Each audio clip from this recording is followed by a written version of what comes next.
It's a funny sport where from the outside, it looks sort of, graceful and calm as the boat meanders down the river.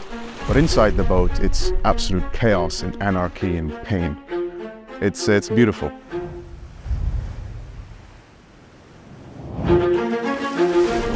Husein Alireza is the first Saudi Arabian rower to participate in the Olympics. So I grew up in Jeddah and I was shipped out when I was like 12 to boarding school. And so when I got there, I realized, oh, I'm actually alone here. There was no other Saudi. The kids, when I got there, already knew what they wanted to be. I want to be a doctor, I want to be a lawyer. I'm like, what? So soon? How'd you know? I was maybe 21, 22, did I realize I had a passion for something. It came to mind towards graduation, when I realized, I'm about to leave, but I want to continue rowing. I loved it. It was so much fun and so different to anything I'd ever played before. I wondered, where can I take this? What can I do with this? What is rowing? The Olympics were 3 years away. The Olympics and rowing is everything. Everything centers around it. So I couldn't ignore it. I'm in my 20s. It's the perfect time to sacrifice. I had no idea what I was getting myself into. I emailed the best clubs in London asking them, is it possible? And that's when I met my coach, Bill Barry. He's highly decorated in rowing. He won a silver medal in the '64 Olympics. When we met, he asked me straight up, am I willing to sacrifice everything? Say goodbye to your social life, and he was going to dictate everything from what I did to what I ate. He said, your girlfriend is going to be your boat.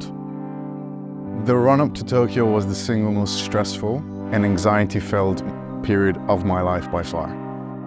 I passed out in the Asian Championships, so I was in gold medal position from the beginning right until I had 100 meters left. Vision started to go and I started to go limp, and I got the bronze in the end, which was fine. But as I lay there, sort of looking up and being almost paralyzed, it was a really cool feeling, because I lay there thinking, so this is what it's like, pushing your body to the point of collapse, to the point where you can't move anymore. You're all going through the same levels of pain, sort of relying on each other. It's so technical that if one person is out of time, the boat will slow significantly. A race feels like you're breathing through a straw. Your body's dipped in acid. Your body's screaming to stop, but you have to push through it. You breathe more oxygen per minute than any other sport in the world. It's war in the boat. It's war. You go to war with your teammate. When you cross that line and when you win a race and when you compete, there's no feeling like it. My mother was diagnosed with terminal cancer. Pre-diagnosis, the Olympics was everything. When she was diagnosed, suddenly the Olympics became some socially constructed sports day event. And what mattered was her.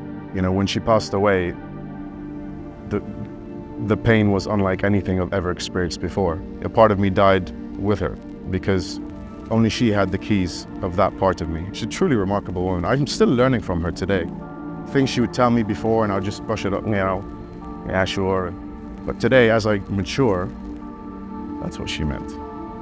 So even though she's gone, I'm still learning, and I will learn for the rest of my life. So why did I compete? As I said, representing your country, wearing that badge on your chest is such an unbelievable honor. You want to make your family and your people proud. I don't think there is any prouder moment for a father than to see his son carrying his country's flag. The Minister of Sport is the one who decided Hussein should carry the flag in the Olympics. A sense of gratitude, the country gave that honor to my son in the world's biggest sporting event. To me, I could have died and said, that's enough, I've lived enough, I've seen enough.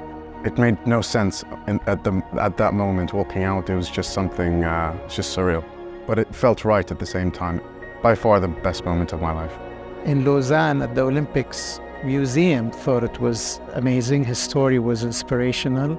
They asked him to be the first Saudi to be exhibited in the museum and took his oar. That was, from what I've seen, that what makes him a special person, that drive in him, regardless of the challenges he faced, regardless of the injuries. He wasn't going to quit while he could still stand up. It was either Tokyo or I had to wait another 4 years. I was in the worst shape of my life in the weeks running up to the Olympics. I had just did a lung surgery and I had caught COVID. In terms of my lungs, they were in terrible shape. You've qualified, it's your moment, it's your time to celebrate, but deep down, you know you're dealing with this crisis. So people are telling you, can't wait to see you compete and, you know, go for gold. Little do they know that I can barely climb a flight of stairs without, you know, being out of breath. But I would rather have died out there competing than watched on the stands. You replay this vision in your head of you competing on that specific date, 23rd of July. That date is in your head from 2016, 23rd of July, 2020. That's the day you have posted on your wall. 29 athletes in total for Saudi Arabia. One of them carrying the flag, Husein Alireza, a rower. And the 27-year-old was out in front, rating 38 strokes a minute. We'll have our next two direct qualifiers to the quarter-finals. 100 metres out from the finish line, and Alireza has come through. Oh, he's powered on, and he, for Saudi Arabia, will take the second qualifying spot. That'll go down as one of the best memories of my life. Bill running up to me with his arms open. I've never honestly seen him so emotional. I think that was the moment where he said, our job here is done. What does it mean to be Saudi today?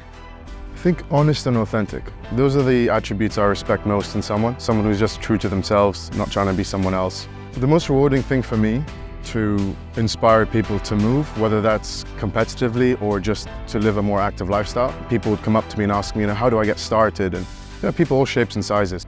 Describing what to do and the possibilities there are, seeing their eyes sort of light up, especially kids, it's the most rewarding feeling. Rowing is it's the ultimate sport. You spend your life in pursuit of the elusive perfect stroke. And there is no perfect stroke. You're on the water, and it's just you, the water, and the rhythm. You just focus on the noise of the blades. You're put in this trance state, and you just forget everything.